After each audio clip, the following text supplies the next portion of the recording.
right. Hello, everybody. Welcome to episode 22. Yeah, that's episode 22.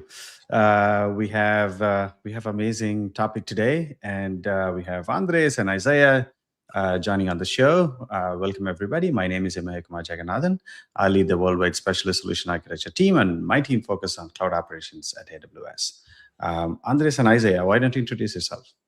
I was going to say, one of these days, I think my goal for 2026 will be to pronounce your name so well like you do, man. But I'm going to work on it. But hi, everybody. Andres Silva here. I work with Emaya and the cloud operations team, focusing on observability. Happy to be here. Isaiah? Hey, how's it going, everybody? Good to see everybody. My name is Isaiah Salias. I'm a specialist SA on the Cloud Ops. Work together with Emaya and Andres. Fantastic. What's our topic today again, Andres? Yeah. Okay, no, that's a fair question. Excellent. Well, last show we had some great information on the new experience of CloudWatch for unified data management. We are talking to a lot of customers that are loving it, the fact that they can centralize logs. And one of the things we emphasized in that episode was the fact that this new experience is bringing together what was before a little bit silo, which was the use case of operations in terms of logging, right? Operations, security, and compliance, right? We talked a little bit about how traditionally that has been kind of separated, and the unified data management experience kind of brings it together, right? And we talked a little bit high level about some of the features, but what we thought we should do today is dive deep in the security space, right? We're going to take the security use case. Isaiah has been working very closely with the security team and addressing many of the questions that customers have. So I thought it would be great to have him today and dive into some of those challenges. And speaking of challenges, before Isaiah jumps in, I wanted just to take a minute to talk about the problem, right? The problem statement. So when you're running, like many of our customers, workloads at scale in AWS, maybe in multiple clouds on-prem, you have a plethora of log sources, right? There's logs. If you think about AWS only, there's CloudTrail logs that are coming from a multitude of accounts. You have VPC Flow Logs. You have WAF logs. You now have load balancer logs. You have all kinds of logs, right? And all these logs are important. And I didn't even mention logs that may be coming from third parties, right? All these logs are super important for security. So in order to detect any anomaly in auditing, in order to detect any unusual network activity. So it's important to have an effective mechanism to, number one, make sure all those logs are enabled and available. Number two, that they are in a central location that's easy to access. And the last one is that you can get insights from it. And traditionally, that has been challenging. But what I want Isaiah is to touch on a few of the things he has been highlighting for customers having these conversations. And I think we can all benefit from that. Yeah, and just to add to that before Isaiah, I know we're not even allowing you to say a word, man. Poor guy. Sorry, I'll be talking a lot. Like 4 minutes plus, and you're still nonstop. We're just talking. Sorry, excuse me for like few seconds. It's such an important use case, right? And like we're just continuing or expanding on what we talked about the last episode, where we talked about the pipelines and how data comes in and how you can, kind of in a generic way. But this one, we're talking about specific use case, which is security, and security is job number one.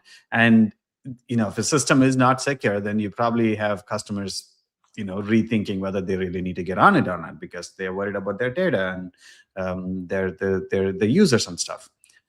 This is such an important thing. And with CloudWatch and security were not spoken in the same sentence in the past. Mm-hmm. That was not a thing, right? We always talked about CloudWatch and application logs, infrastructure logs. Yeah, let's go create dashboards and maybe run some queries and so on. But when it came to security, that wasn't in the same thing, but which is changing, which is what we want to showcase, how that security use case fits right into the CloudWatch ecosystem. Awesome. So Isaiah, you want to just jump in and this yeah, is the moment to shine here now? Yeah, no worries. Yeah, definitely. So I'm going to go to share my console.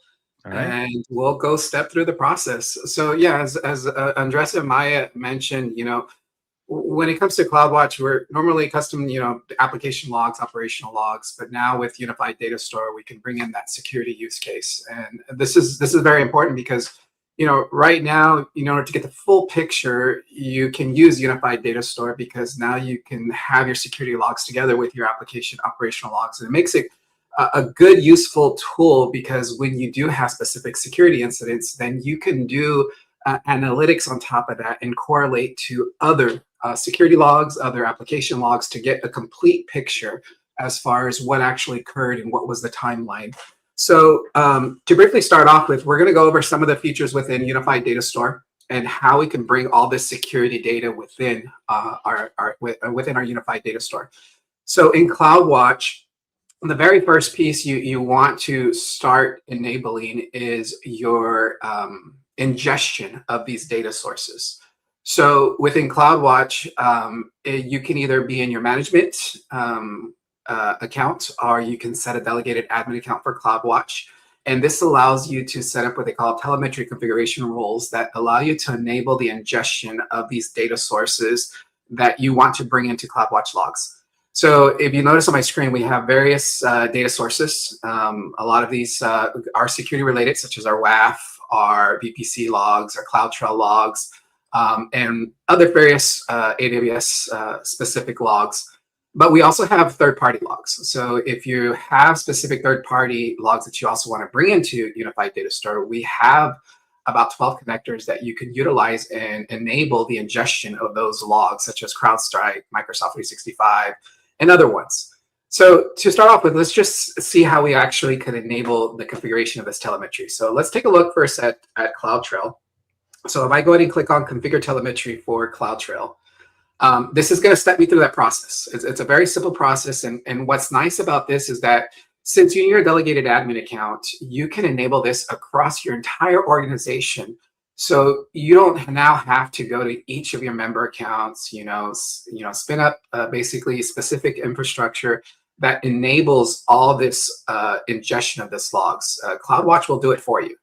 And so what we'll do is we'll enable the ingestion of this. And so we'll give it a name. And since I'm on my delegated admin account, I could specify, the source. Where do I want to enable this enablement of data ingestion of this data source? So I can specify all my accounts in my organization, or if I want to be specific and only enable the ingestion of this specific data source like CloudTrail on specific accounts or a specific OU, I can specify that here. So it allows us a little bit more granularity as far as how am I going to enable the ingestion of this. So I can say OU or account ID, but for this example, I'm going to go ahead and say all members in my account. Now, another option that you do have available for you is this next option where it says select data source scope. For CloudTrail, it's not available. The way this works is that if you have a resource that allows you to apply tags to that resource, for example, VPC Flow Logs is a very good example. You may have a VPC ID that you can tag it, environment equals production. So when you enable this configuration rule, you can scope it down to the tag level and say, I want only to enable VPC flow log ingestion for all my VPC IDs that have a tag, key of environment and a value of production. So this further across different accounts, right? Across accounts and regions. So that's one thing to note. I'm glad you brought that up, Amaya, is that the enablement of telemetry configuration rules are region specific. So you want to make sure if you have other regions that you need to ingest security logs for, VPC Flow, CloudTrail, or anything else, you want to make sure you do these configuration rules in every single region that you want to ingest. And Isaiah, one question there somebody is asking about before we proceed about like cross accounts and regions. The question is, is it a delegated account for CloudWatch service or for what? Just provide like what does a delegated account mean? Yeah, so it's a delegated admin for the CloudWatch service. So you can set up a delegated admin for CloudWatch. You specify your account. Once you have that, you can do this enablement of roles for your cross organization, either on your management or in the delegated admin. So in this one, I'm on my delegated admin account. Thank you.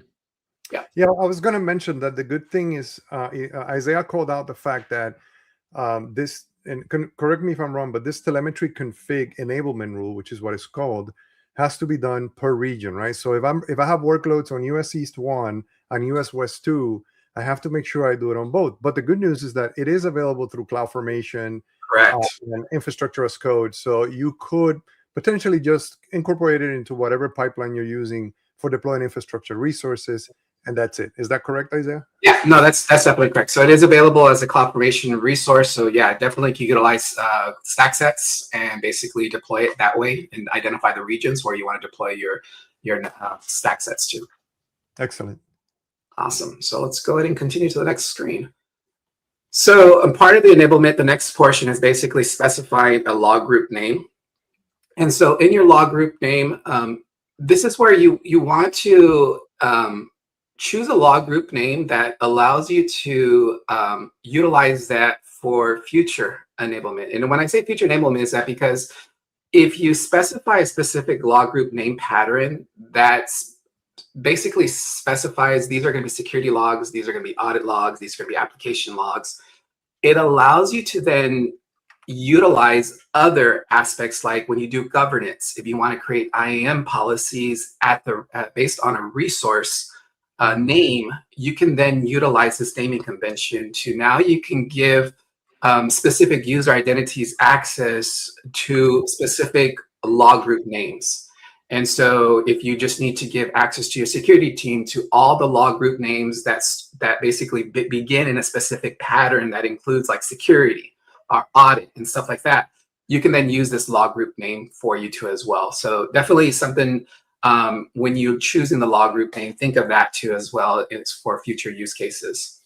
The other thing that the log group name pattern supports is what they call macros. And so each enablement rule has different macros that you can utilize. So like in the event of CloudTrail, it has this event name macro. And what this basically going to do is that if you enable this for both management and data events, it's going to create a separate log group per event type.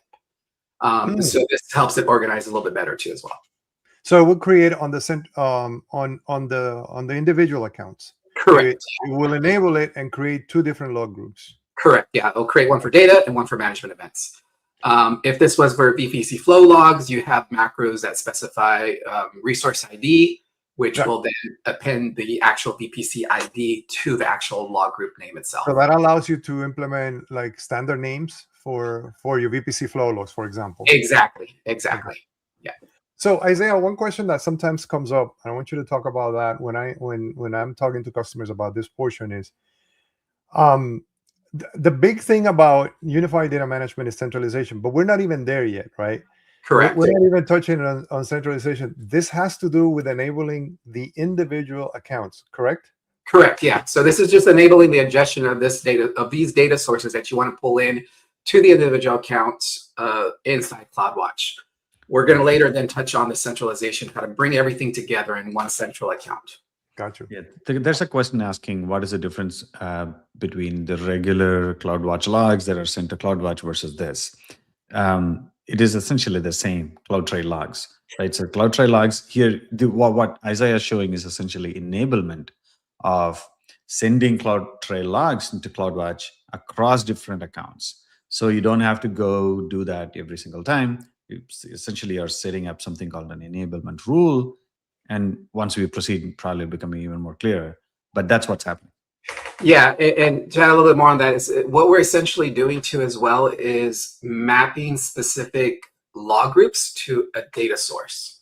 So when we saw that first screen of ingestion, we saw all those 64 data sources. And so now we're defining which log groups map to this data source. Mm-hmm. And so like in the sense of CloudTrail, we're enabling this, but once we enable this data source of CloudTrail, if we have existing CloudTrail logs being delivered via trails over to CloudWatch log groups, it's going to see that that's a CloudTrail data source and map it to it. So the concept then becomes, okay, which of my log groups are mapped to a specific data source that AWS can manage? And so that's essentially what we're doing with this configuration rule. So I was thinking about that question, and there's another important distinction, right? If you think about just trails, like the CloudTrail that you enable, The key difference here is that the standard CloudTrail that you enable and deliver to a bucket, all it does is deliver the files to a bucket. That's all it does, right? Now, what you're doing here, what Isaiah is showing, it doesn't rely on the data on the bucket. The data is coming straight from CloudTrail service internally and being delivered to CloudWatch on your account.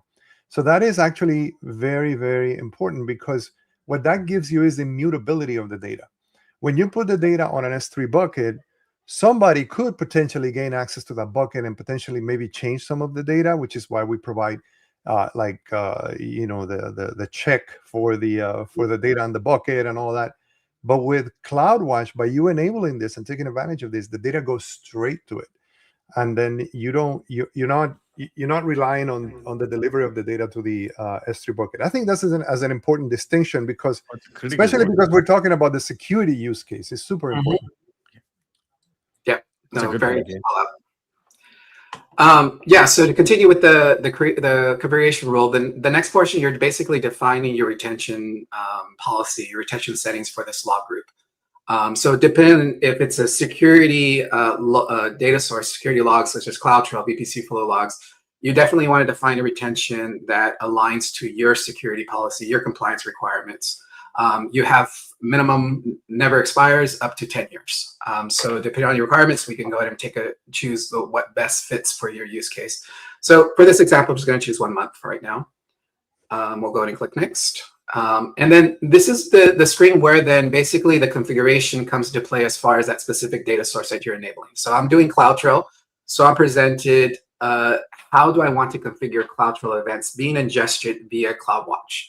So I have here the ability to select the type of events. So I could choose a management events or data events, and do some specific filtering based on those events. If I were to choose data events, I get presented the normal options we would see in CloudTrail trails, where I can select up a specific data event resource type, and then select the type of selectors. If I want to do more fine-grained filtering as far as what specific data events I want to capture within CloudWatch, I can do that too as well. I'm guessing that's a very common thing that customers do, right? Like, I mean, when you just turn on and then you send everything, then suddenly there's too much noise where you may not even want to have all of that. Correct. Exactly. Specifically with data events, because data events are at the data plane levels where you basically, it could be a resource that could be very chatty. You know, some examples that you want to invite, add advanced event selectors like DynamoDB, Lambda, S3, that can get multiple API calls within a very brief period of time. So, and you are charged for every single event that gets ingested. So you want to apply these event selectors and only include or exclude the type of events you want to have within CloudTrail ingested into CloudWatch. All right, so let's go to the next screen here. So the next screen, basically, it's sums up everything that we did, and we can go ahead and say configure CloudTrail. I'm going to go to accounts because I have this already enabled. So I want to show you, if you notice on my enablement rules here, I have a couple of data sources already enabled within US East 1 across my organization. So once I have this enablement rules, what's the nice thing about this is that it's checking if there's any new resources that come in a specific account and region that you have this set up. So if I have a new VPC ID that I create, CloudWatch, these enablement rules are automatically going to configure the VPC Flow Logs to start ingestion into CloudWatch. So it's always looking for any new resources that get enabled within your account and the region that this is specified. Which is great because you're getting those security logs. You're not missing anything when you have new resources come online. So once we have the ingestion of this data source, the next thing is now, what do we want to do with this data before it gets delivered to CloudWatch logs? And this is where pipelines come into place. Pipelines allow you to, at the ingestion point, when you get these logs, it allows you to do mutation of these logs, and you can do transformation where you can convert it over to a specific format such as OCSF, or you can enrich the embeds with specific processors such as, adding specific metadata to specific events, copying specific keys to provide further enrichment. You can also reduce the amount of information in an event if there are specific keys within the event payload that you would like to remove or replace. You can do all this with pipelines. And let's just take to be clear, these are not like tightly coupled either. You can have pipelines without enablement rules, right? Enablement rules are rules to ingest data. However, data can already be coming in through like maybe, exactly mechanism. Yeah. And I'm gonna ask a question that somebody asked me. I'm gonna let Isaiah answer it. Is do I need to use the pipeline if I'm not interested in doing any modifications to my AWS source like CloudTrail? No, you don't. Right? It's automatically going to get delivered to your CloudWatch log groups. Yep. And another nice thing too is I'm defining a pipeline here at the account and region where I'm getting this ingestion at. But if I don't need to do anything like Andres mentioned at this account and region level, I don't have to apply a pipeline. Yeah. Perhaps I may need a pipeline where I centralize all my log groups. There I could apply a pipeline to as well. So depending on your use case, this is where you can put in place your pipeline as far as what you want to do with the data as it comes in. However, if I am interested in receiving data from a third-party system, like Microsoft Entra or Okta or like CrowdStrike, one of those things, then pipeline is necessary, right? I mean, of course, you can still find a way to get the data in. I'm not talking about like directly making put log event calls. That you can. Yeah. But this makes it super easy, right? At that point, pipeline is necessary. Whether you're transforming the data or not, it makes it super easy for you to get the data. Correct. Yeah. And as I mentioned, those third-party connectors that we saw, you're going to see when you create a pipeline, it asks for the data source. So those third-party data sources are here available. So when we select these, it opens up the configuration of what this pipeline needs in order to configure as far as how you want to mutate the information that's coming in from these third-party.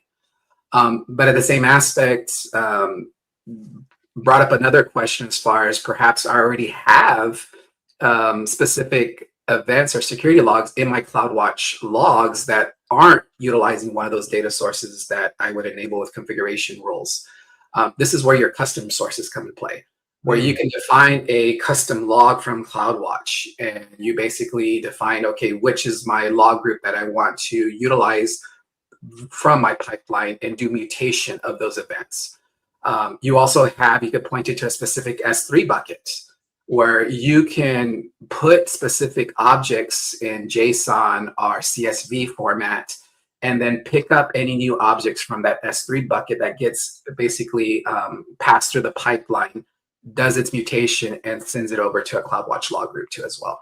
So Isaiah, so if I understand you correctly, on the custom log one, is like, let's say I have a Lambda log, just to put an example, that maybe is a Lambda that I know, it exists in many accounts that I reuse, whatever, and I want to make some enrichment maybe of that Lambda.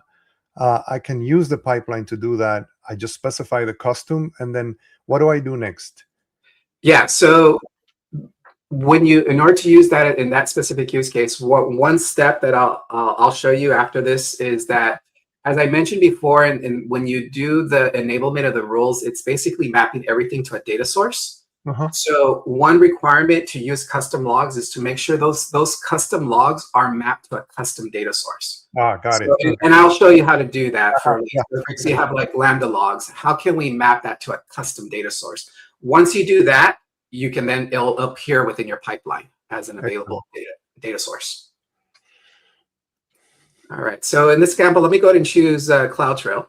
Let me step you through the process. So once it sees the data source, it then presents you as far as what needs to be configured based on this data source. So I chose CloudTrail, so it's going to give me the two options as far as the source type, which is data or management. And these source types all tie into the mapping of that data source because it's by source name and source type. So I'll go to choose management events here. You can create an IAM role or use an existing one. I have an existing one. And then in this next portion is the destination. So once it does a mutation, where is it going to go to? Basically, it's going to deliver it over to CloudWatch logs, and then also the processor here. So for CloudTrail, the available processor is OCSF. So I'll go ahead and click that one and click Add. So when you say CloudWatch logs in the previous screen, it's basically the same logs, same log group. Yeah, right? Yeah, so it's basically going to before it gets sent to the CloudWatch log groups, it's going to run through your pipeline, and then basically whatever is going to be stored in your log group is whatever mutation that the pipeline does to that destination. Right. So this allows you to transform the data, but at the same time maintains the integrity for the fact that somebody wanted to send the data log events to a specific log group. This does not come in and interfere and take the data to some other log group. It is like that is still intact. It is just helping you to just change, add stuff. Yeah. And one thing to keep in mind, and I do get this question a lot when having customer calls, is that, previously to pipelines and log groups, we had transformation. And so sometimes they're wondering, what's the difference between transformation and pipelines? It sounds like they both do the same. But pipelines, there are a couple of key things that are different. So pipelines happen at the ingestion point, and once it goes through the processor, transforms the data, it's basically sending it to your CloudWatch log group. So none of the original payload is saved.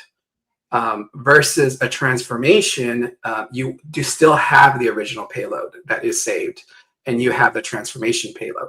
So you have both copies where you can reference the transformation one or the actual original one.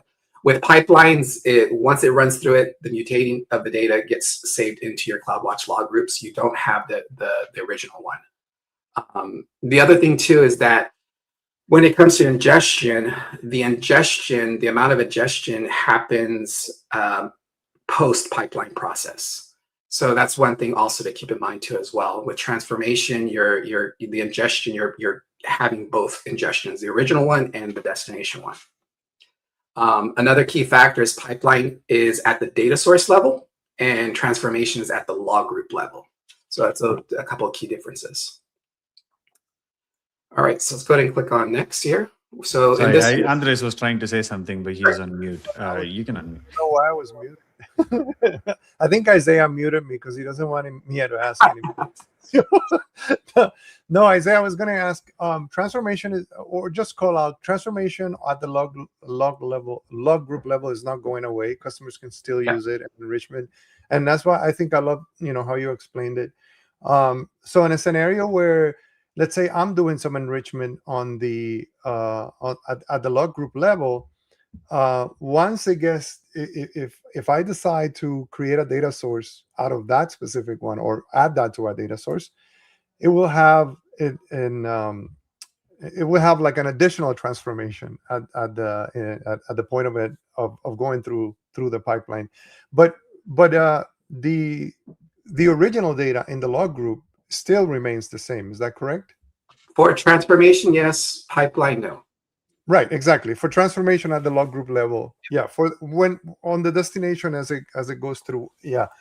But I think that's important because one of the things that I've talked to a lot of customers is that is very appealing about unified data management is that the individual teams still control their data, their log sources, right? They still have full control over it. They can search them.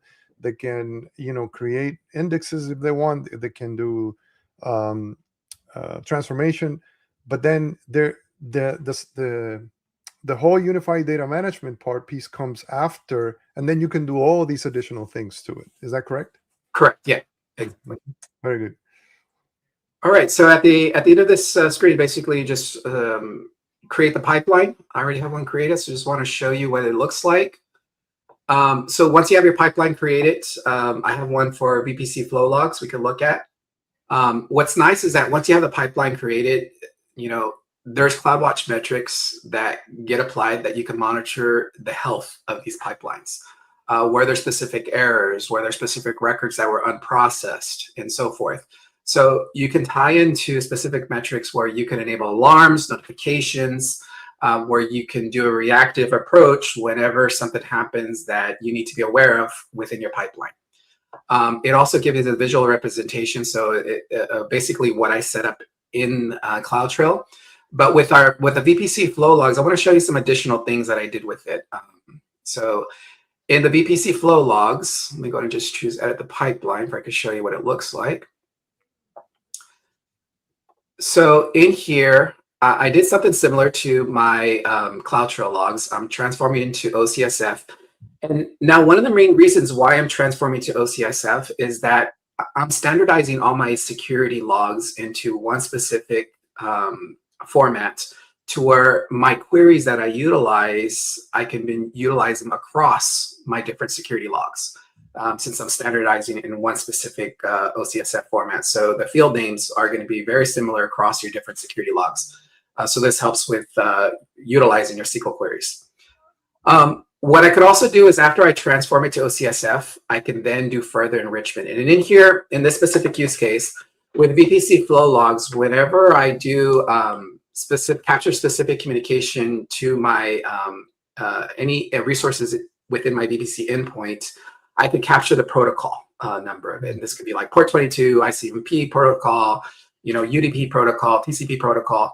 And so it's just a number, but I want to do enrichment where I could translate this more into a human readable format. So when I do my queries, the results of the queries is a little bit easier to read and define. So in here, I'm basically copying existing values. So doing enrichments where I'm taking a key, copying it, and making it into a different name. So I'm taking the protocol number, and we're going to call that protocol name. Now I'm going to then, on top of that new key that I just created, I'm going to do a substitution string. So I'm going to basically take that new key that I copied, protocol name, and look for a specific value. And this supports regular expressions, are just basically the numeric value you want to put in here. So I'm basically anything that starts with a 6, and basically if you find that, substitute that to be TCP. And so I'm doing that for a specific other protocol number. So I got UDP there, and then I got ICMP. So what this is going to do, as I run through the pipeline, if there's any events that have these specific numbers, it's going to basically create a new key called protocol name and put the actual value of the name TCP, UDP, or ICMP. So this further enrich the data. When you do your SQL queries, you can have enrichment in those events. That's nice. That's very nice. And also OCSF is pretty common, pretty a standard on the security space, right? In fact, a lot of the standard, right? So right, exactly. So a lot of the customers that when we talk about security, OCSF is very important for them. So it's good to see that that's available out of the box on the pipeline. Yeah, definitely. But on the other hand, and this is interesting, I've also run into a lot of customers that just want they ingest the data, and it doesn't, they don't want to, they're not worried necessarily about doing the OCSF transformation, but they get very excited to know that CloudWatch doesn't require the OCSF. It's something that you do optionally at the pipeline. Yeah. Yeah. No, good call out there. So we've gone through the process of enabling ingestion of our data sources, how to set up pipelines to do transformation of this data. So now we have all these logs locally to our specific account and region where we set this up. Now comes the question is, okay, I have all these security logs across my organization. How can I now centralize these in one specific location where I could do my security analytics across my entire organization? And this is where the centralization rules come into place. And this is available under our settings section down below. And within here, we'll go to our organizations, and you'll have your centralized rules management, where you can define specific criteria how you want to centralize these logs that are being ingested within your account and regions. And the way we do this, we'll go ahead and just configure a rule. And in here, we'll give it a name of the rule. So I'll just call it demo 1 here. And then now you got to define what are the source accounts that you want to go and pull CloudWatch logs and basically copy these over to a destination account. So you have different criteria that you can pull. You can specify account IDs or an OU ID, or you can basically set a centralized rule that covers all your member accounts across your organization. So I'm going to go ahead and choose that one. And then this next section is basically define which regions do you have your security data, your operational logs, and so forth. So you want to define your regions where you're going to pull from. So in this example, I'm just going to choose all the Americas. And we'll go next. And then now, what's going to be the destination account? Where am I going to centralize all these logs to? So I'm going to choose one of my other accounts here. And then which region I want to put this in. So I'm going to go ahead and put this in California. And then I have optionally, I could choose a backup region. So it's going to basically replicate these logs to your destination account and region, but you have the option to choose a backup region. And this could be for compliance requirements or disaster recovery that you want another additional copy. What's nice about the centralization of these logs is that you get the first copy of your centralized logs at no additional cost for the ingestion and the transfer rate. You still have to pay for your storage at the destination, but the first one you do get at no additional cost your ingestion and your transfer rate. Any additional logs outside of your first one, then you are charged a specific value as far as the secondary or the additional logs too as well. All right, so the next one now we're going to define which logs do we want to capture from our source. And so in here you have all log groups, or you can specify filter down to specific log group name, and you can do specific conditions as far as, you know, I want to grab all log groups that contain a specific, equals a specific name or contains a specific name. And so remember when I mentioned in the beginning that when you set up your log group names, keep in mind how you do it. Try to utilize a specific naming pattern, because a lot of these things that you're going to see, like with the centralization, if you have a naming pattern, it's going to allow you to easily manage as far as how you want to utilize these log groups. So with the log group, you can utilize those conditions as far as contains, it could be security or so forth, that allows you to grab all those logs related to those names. Yeah, and it could be like, I mean, that's a great point, right? And obviously being organized helps, and for obvious reasons, but the way you would name could also be depending on like workloads, department, priority of, whatever that could be based on whatever that drives the priority. And it could be any of those things, but having that allows you to use regular expressions or, make this kind of organizational settings much easier and causes much less overhead in maintenance. Correct. Yeah. No. Good call out.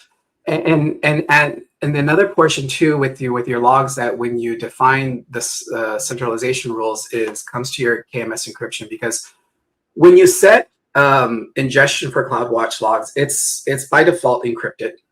It's utilizing the service key of CloudWatch, your CloudWatch key, to do the encryption. However, you do have the option to utilize your own KMS key, and you can utilize this. And this is where this option comes into play. So if you have existing logs that you are using KMS key, the first one you want to provide the KMS key that you want to use for your destination.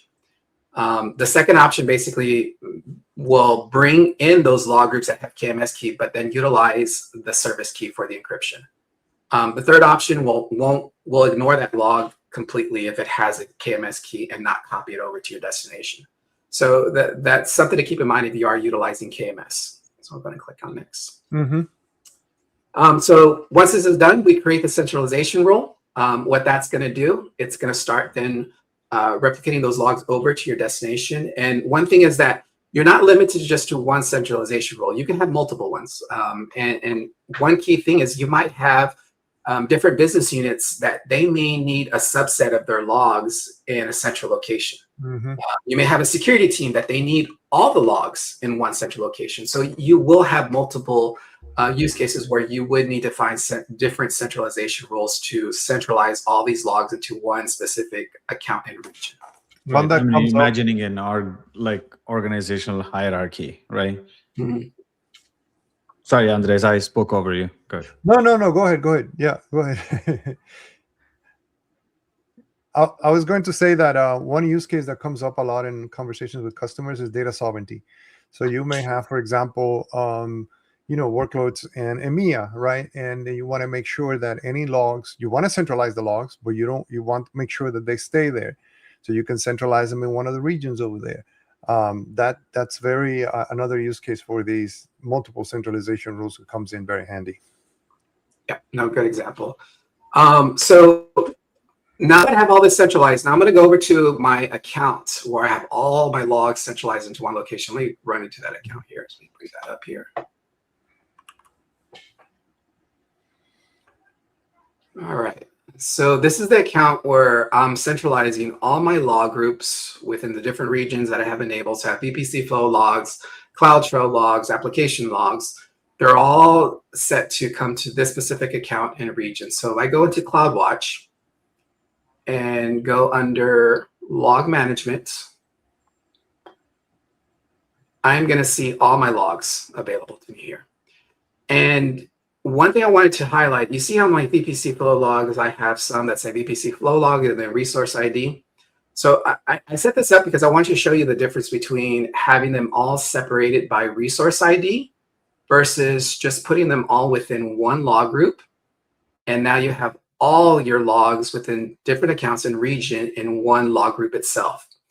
And what this allows you to do is then, since you have them all in one log group coming from different accounts and regions, it allows you then to utilize a lot of the pre-existing CloudWatch features that we would use previously specific to an account and region, such as metric filters, contributor insights, data protection policies.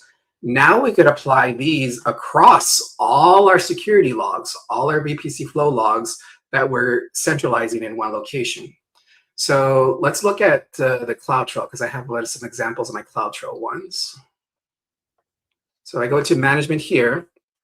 So for example, I have this security group changes metric filter. So I can enable metric filters looking for specific event names where it could trigger an alarm or notification that lets me know when a security group changes. This is very key, specifically if you want to be aware of specific actions being made to your AWS environment, specific API calls that are being made that are out of the norm, how many are being invoked within a certain period of time. You can enable these metric filters to provide you further insight, alert you on that. This way you can do specific actions. Before, like I said, you had to tie them to a specific log group. Now I'm applying this at my central account level. So now it's applied to all my CloudTrail logs across my entire organization. So this greater you get a metric. Sorry, you get a metric updated, like a sample sent or observation sent that applies to all the log events from all these different accounts based on the rule that you created.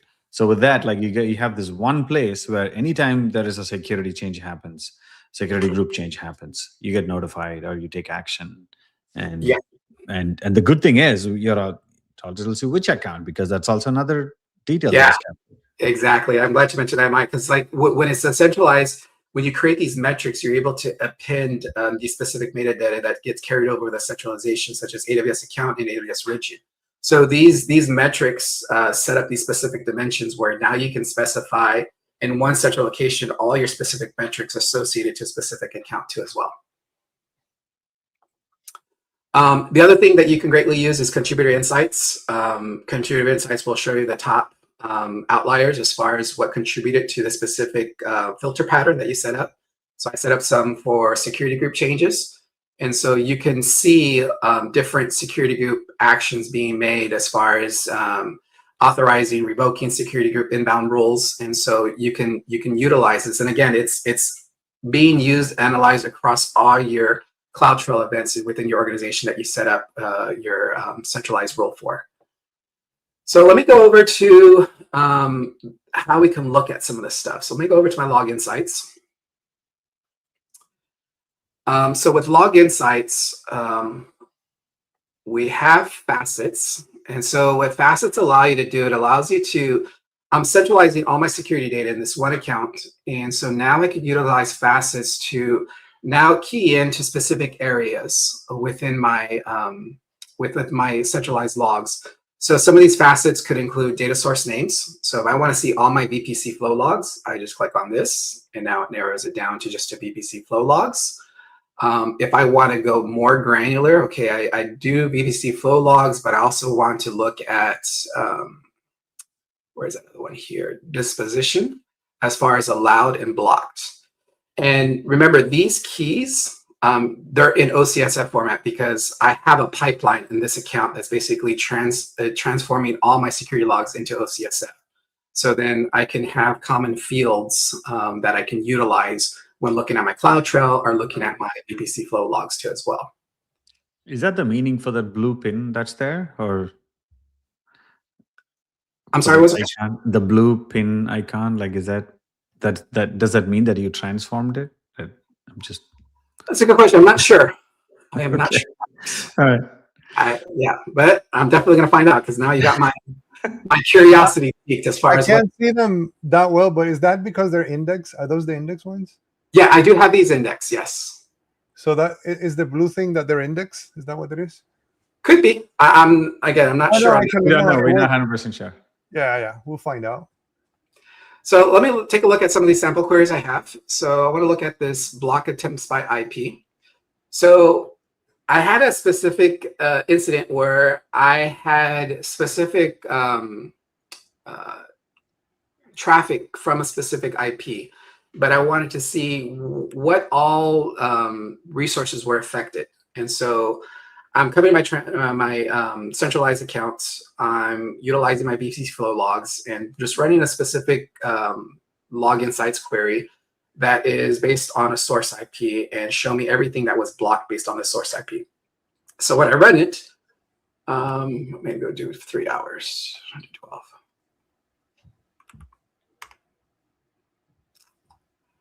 It's showing me all the information related to my VPC Flow Logs as far as what was blocked, what destination port was being blocked from port 22. Now I could further utilize some of the AI features within CloudWatch as the summarization results. And it's going to give me a nice summarization as far as what this actually means in here. So I'll go and let that run here.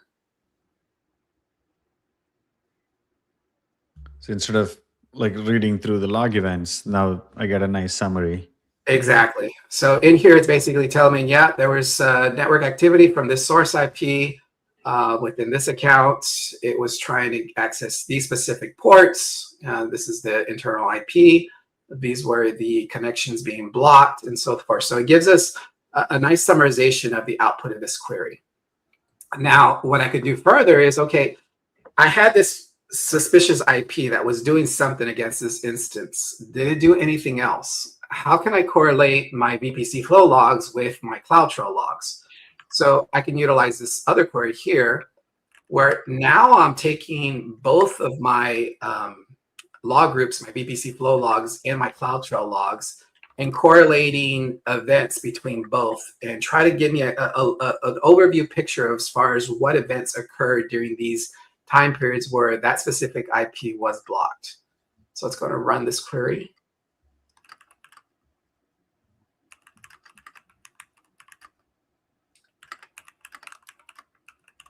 Okay. And so now it's showing me all the output of the IPs that were blocked, what was the source, and then also what were correlating API operations that occurred during that time that came from the specific IP too as well. So another powerful way where you can use the centralization of all your logs to now correlate your security logs between CloudTrail and VPC Flow Logs to help get an overall picture as far as specific incidents, specific attacks that you may have within your environment to get more insight into this. You could further analyze this by utilizing CloudWatch investigations too as well. And this could then further and do investigation as far as what actually occurred in this period. And so I have some investigations, I believe, here. Let's see. So yeah, Maya, I love our audience. Did you see how our question was answered about what are those push pins? Is that the answer? I'm not sure. I'm not sure. Yeah, I'm not sure, but yeah, I read that too. But it's a good hint. Yeah. Oh, So, Yeah, go ahead, Isaiah. Sorry. Yeah. I just want to briefly, I just want to, a couple of things that we wanted to show too is the S3 table integration. So that's under a log management. And as I mentioned before, you have mapped custom mapping, and you also have AWS mapping. To do that custom mapping, this is where you go to unmap data source.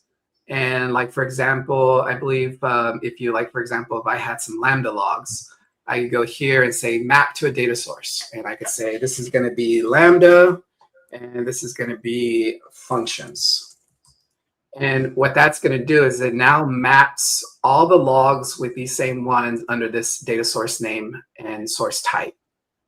So now once I do that, this log group is now mapped, and then now you'll see it under a custom. So you see under Lambda, AWS functions, and it has 2 log groups. These are all the ones that are associated to that specific custom mapping. Once you have that available, then pipelines become available. Other specific areas also, because you now have this custom mapping available. Also S3 table integration too as well. To do the S3 table integration, you just click on a data source. So let's go ahead and look at here. And then you can say associate data source. And then you associate it.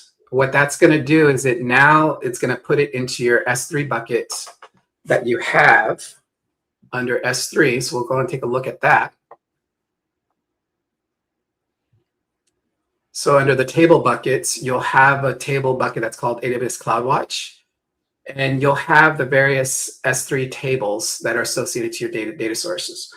And one thing to highlight is that I associated that glue application log, but it's not showing here yet. It appears once it receives the next event after I associated it. So that's just one thing. So just don't think that it's not there available. It's once you get your next available event delivered to that CloudWatch log group, then it creates the S3 table within your S3 table bucket. Oh, interesting. It's good to know. Yeah, I had a hard time figuring that one out, but yes. Yeah, sometimes you just want to maybe see old data, and it's not going to show up, right? This is basically from the moment you enable it, then it starts doing the events that are going to be delivered to that table. That's good to know. That's a good call out. Yeah. So let me show you how I have this set up in my Ohio with the S3 tables. Okay, and let's look at VPC Flow Logs here. And on the upper right-hand side, I can say query, and I'll say with Athena. And let's say, for example, I have different data sets. Maybe I'm utilizing Security Lake for some of my data sources, and I'm moving over to utilize CloudWatch. How can I then access both my Security Lake data together with my CloudWatch data? So what I did is I set up Security Lake on my delegated admin account. That ties into Lake Formation. And so with Lake Formation, I just shared all those databases over to this centralized account. So now in my Athena, I have both my Security Lake data, or I can get my Security Lake CloudTrail, my VPC Flow Logs, but I also have available to me in another catalog my S3 tables too as well, which has my VPC Flow Logs and my CloudTrail data. So this is great because if you are moving from one to another, this allows you now to correlate historical data that may be in Security Lake to what you now have ingestion into CloudWatch Unified Data Store too as well. So you don't necessarily have to move all your data that you capture within Security Lake over to CloudWatch. You can leave it as is, utilize S3 tables together with Lake Formation to correlate the data between the 2 different data sources. And that is so important, Isaiah, because that's a question that comes up a lot. And the fact that you show how simple it is to do this is having a single place where you can query both, right? Yeah. And if once you do this and it's available through S3 tables, you're using Athena, but this opens up a world of opportunities now because they're essentially having access through S3 tables is such a well-known standard, Apache Iceberg, right? That you can use in so many ways, right? Oh, and there you go. Isaiah's going to load up SageMaker, right? So exactly. And this is my cue, right, Isaiah? Yeah, go for it. No, but I asked Isaiah, we cover a little bit of that because it's important now. You have a central place where you have all this data now, and the power of SageMaker, now you could run Spark jobs from here, or if you want to do something with AI and you want to train a model and you want access to this data, it opens up a world of opportunities. And one question that comes up, it came up in a meeting with a customer recently, is if I use a third party, in this case we're using Athena and SageMaker, and those have well-documented pricing structures for scanning data for queries, right? But what if I'm using a third party, like maybe one of our partner tools, or I'm running something from on-prem, I'm coming in to do some analysis on S3. It's quite interesting that you pay only for the S3 get object and the S3 list. That's all you pay for. And those are the only two operations that you need in order to interact with Apache Iceberg format in S3 tables. So customers can scan their data no matter where it is, and that's the only charge that will incur in. But this opens up a world of opportunities, and I've seen a lot of customers excited about it. Excellent. Awesome. No, thanks for adding that.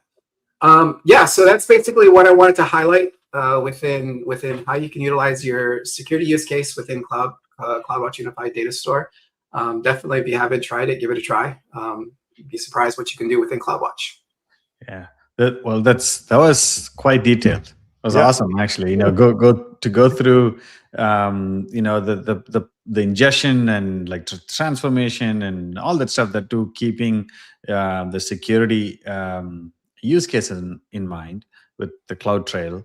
And obviously we saw only CloudTrail as an example, and there are a lot of other security data sources that obviously the third-party ones and all the other ones that are there that can be used. Exactly same process.